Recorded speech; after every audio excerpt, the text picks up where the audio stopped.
नमस्कार दोस्तों, आज हम अपने YouTube channel easy school point पर कक्षा 9 की विज्ञान की उपचारात्मक शिक्षण कार्य पुस्तिका का पहला आधार रेखा आकलन हल करवाने जा रहे हैं। अगर आपको वीडियो पसंद आए तो लाइक और शेयर और सब्सक्राइब करना।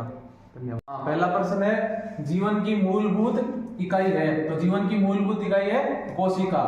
इसका आंसर होगा कोशिका। दूसरा प्रश्न है, पदार्थ की अवस्था जिसका आकार निश्चित होता है, तो पदार्थ की कौन सी अवस्था में आकार निश्चित होता है? वो अवस्था होती है ठोस। पदार्थ की कितनी अवस्था होती है? पदार्थ की 3, ठोस, द्रव्य और गैस। तो ठोस में पदार्थ का आकार निश्चित होता है।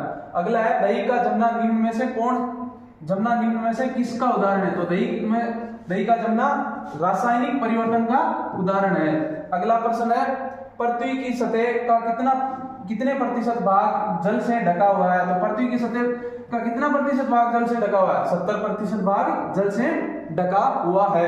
अगला प्रश्न है, इलेक्ट्रॉन पर आवेश होता है, इलेक्ट्रॉन पर हमेशा ऋणावेश होता है।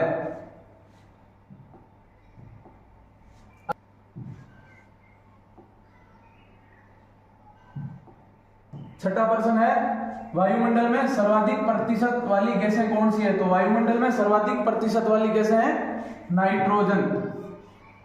अगला 7वां प्रश्न है, पादप में जल संवहन करता है, तो जल का संवहन कौन करता है? पादप में जल का संवहन करता है जाइलम। अगला प्रश्न है, गति का प्रथम नियम कहलाता है, तो गति का जो प्रथम नियम है उसका दूसरा नाम या क्या कहलाता है? जड़त्व का नियम। अगला प्रश्न है, वह धातु जो द्रव अवस्था में पाई जाती है, तो कौन सी धातु है जो द्रव अवस्था में पाई जाती है? पारा कह दो यहाँ Hg। अगला प्रश्न है, हथौड़े से पीटने पर सबसे अधिक ध्वनि निम्न में से किसकी सुनाई देगी? तो 4 उदाहरण है। पहला लकड़ी का गत्ता, दूसरा विद्यालय की घंटी, लोहे की टेबल और गीली जमीन। तो हथौड़े से पीटने में सर्वाधिक ज्यादा ध्वनि विद्यालय की घंटी से सुनाई देगी। अगला प्रश्न है 11वां,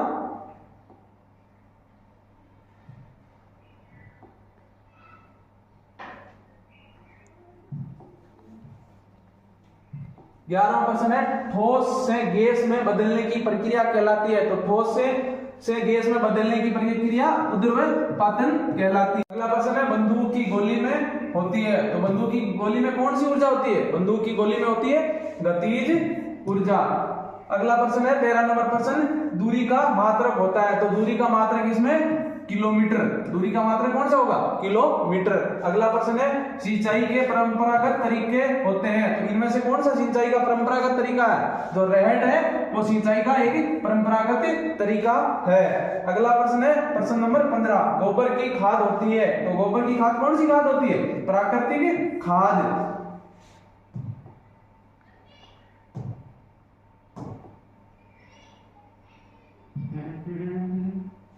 अगला प्रश्न है, कान के कौन से भाग में हम आभूषण पहनते हैं? तो कान के हम बाह्य कर्ण में आभूषण पहनते हैं। अगला प्रश्न, विटामिन सी का मुख्य स्रोत है, विटामिन सी का मुख्य स्रोत कौन सा है? विटामिन सी का मुख्य स्रोत है आंवला। अगला प्रश्न है, कोशिका की खोज करने वाला वैज्ञानिक का नाम बताइए, तो कोशिका की खोज करने वाला वैज्ञानिक कौन था? Robert Hooke.